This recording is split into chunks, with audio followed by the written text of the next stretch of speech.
readers. Now, I have an interesting topic today. On a lot of the groups I'm in, book reading groups, some readers want to begin reading, and they're kind of wondering, I mean, they're not readers yet, but they want to start reading. And they're saying, how do we start being readers? Because I picked up a book and it was too hard to follow. But I am really interested in books, and I just want to get into reading, and I want to make a TBR list. And they're very interested in that. So I actually have today a list with me. 5 ways to begin reading for the amateur bookworm. One is basically short stories. Short stories is an excellent way to begin reading. An anthology book is a good way to get started. Now here we have Strange Lands short stories. I picked this one up at Barnes & Noble. And these are kind of based on legends and things. A little different than the Grimm fairy tales. But they're popular short stories around the world. And it's a lot of fun. The cover is gorgeous. It's gold-plated. But short stories is an excellent way for the beginner to start reading. Here we have another anthology book. This is a personal favorite of mine. Prom Nights from Hell. Now, any Twilight readers that might be watching, Stephanie Myers does have one story. But there's plenty of other authors as well. We have Kim Harris, Meg Cabot, Lauren Miracle. Forgive me if I mispronounced anything. What makes this anthology book a little different than others is that every story is not only creepy, but it's themed for prom night. So each story takes place on prom night. So that's just for fun.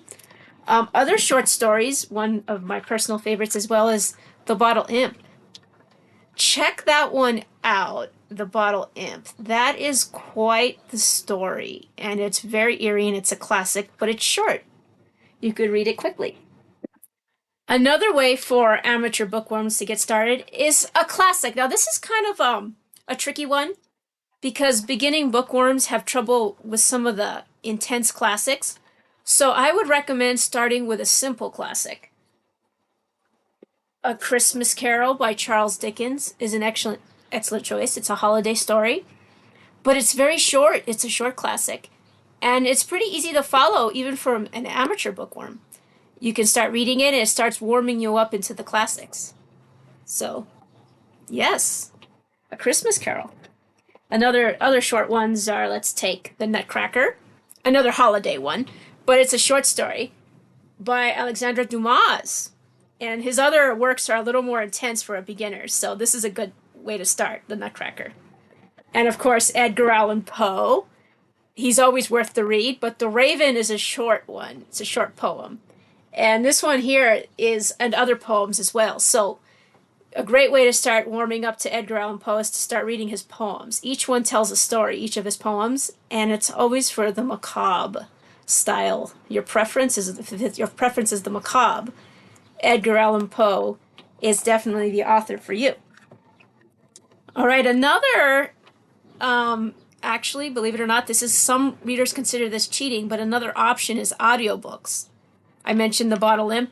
There's a great reader on the YouTube that reads The Bottle Imp as well as other classics.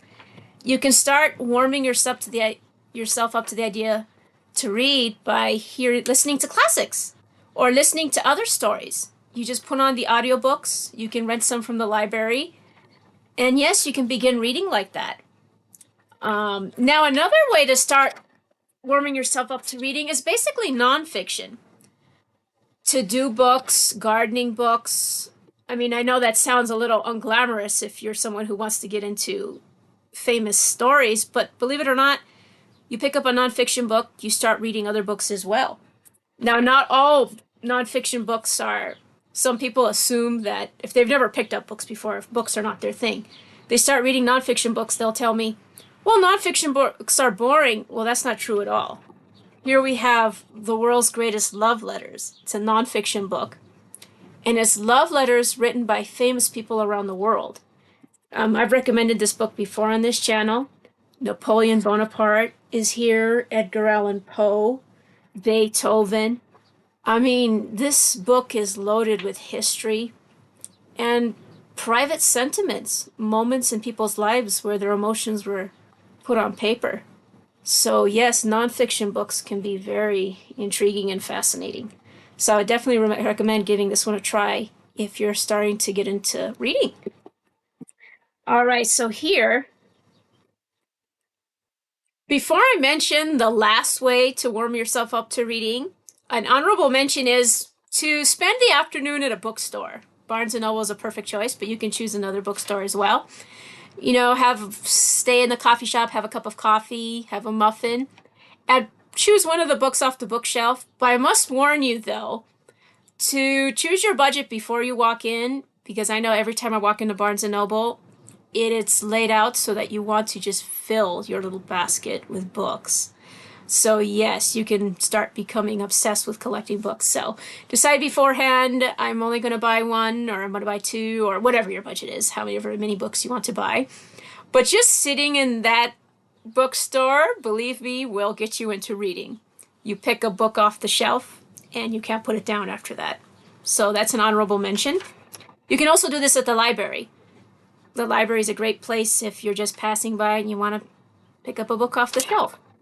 Okay, the last category, I guarantee you will love books after this. Choose a film that you love and read the novel version of it. The adaptation is never as thorough as the books. A novel of any movie you like. It can be a horror film, it can be a classic, or just other movies. Oh, One Flew Over a Cuckoo's Nest. The book is intense, just like the film. The Twilight Saga. You could read the books instead of the movie, or a horror film, Dracula, The Invisible Man, Moby Dick. Different movies were inspired by great books. A more modern film, absolutely, many modern movies were adapted from the novels, and the novels always have more in them than the film. So, absolutely, choose your favorite film, and then you will read the novel, and believe me, you will be a reader after that. So, yes, those are 5 ways to begin reading. So, I hope you enjoy reading books.